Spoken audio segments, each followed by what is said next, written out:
सर्वशक्तिमान ईश्वर जे शब्द सृष्टि कले समस्त विश्व जे अदृश्य थिले निराकार थिले से देह धारण कले किंतु यह मात्र शरीर धारण करबा नुहे जी निजर गोटे वाक्य मनुष्य मान पाप को क्षमा कर पारती से कहीं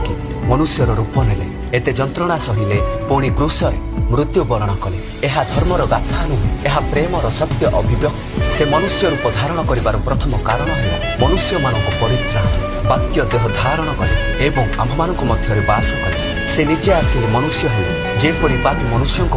मृत्युवरण कर द्वितीय कारण है पापर दंड भोगवा नुहे जड़े मनुष्यर मरिबा आवश्यक थिला पापर वेतन हेउछि मृत्यु आ मृत्यु देह बिना संभव नुहे से अमर से मरी पारंती ना से देह नेले जेपरी पापी मनुष्यों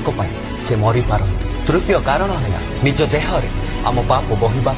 से निजे आम पाप को निज देहरे क्रूशरे बहिले यह सर्वशक्तिमान असीम प्रेमर प्रतीक चतुर्थ कारण है मनुष्य को अनुभव करबा से आम परी सब दुख और परीक्षा अनुभव कले तथापि पाप कले ना से भक्क पीड़ा आउ अश्रु सब अनुभव कले आम सत्य दयाशील मध्यस्थ है पंचम कारण तांको देहि जन्म नम्रता और प्रेम सर्वोच्च उदाहरण समस्त सृष्टिर स्वामी राजमहल रे जन्म नेले बरं से जन्म हेले गोटे गौशाला से आसी राजा हेबाकु नुहे बरं सेवक हेबाकु आम